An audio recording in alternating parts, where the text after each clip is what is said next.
You know that the question that is always asked about is how do you work together? How do you both speak to the actors on set? Do you both speak? How does that work? Who does what?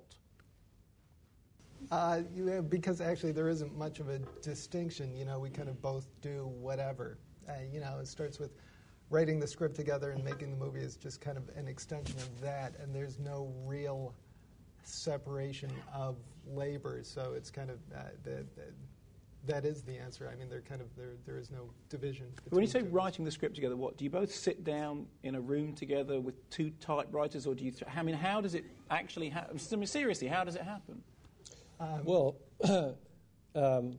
It's interesting because Ethan would said that in the case of adapting a novel like No Country, you need two people because I hold the spine of the book open while he types into the word process. But we only have one. We have one typer, and we start at the beginning. Usually me, actually, just because I type faster. But no, we're both in a room together, talking it through.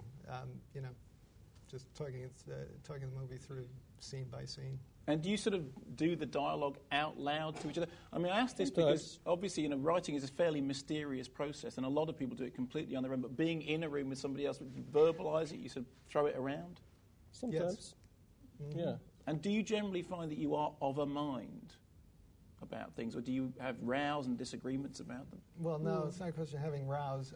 When we're of a mind, it's going well, and when we're not, it kind of peters out. I mean, thoughts either provoke further thoughts or they don't, meaning that's the kind of end of that road, whatever it was.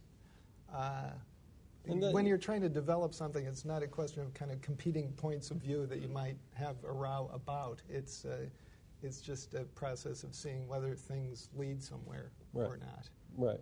On the set, I mean, by virtue of the fact that having sort of written the script together, we're pretty much. I mean, we obviously share sort of the fundamental point of view about the material. On the set, if we're directing a scene, we're just both there. I mean, we would, in a scene like this, block the scene with the actors and run through it and start breaking it down in terms of the shots that we're doing, which are generally dictated by some conceived sort of visual plan that we have, usually that we've done with storyboards, but often those boards change when we get on the set, depending on what the location is or what the actors are doing or how the blocking changes, which is sort of mutually worked out between, as I say, we're both there, the actors are there. We start shooting the scene, and if there's questions, they're literally asked, to the person who's closest to the person who's asking the question.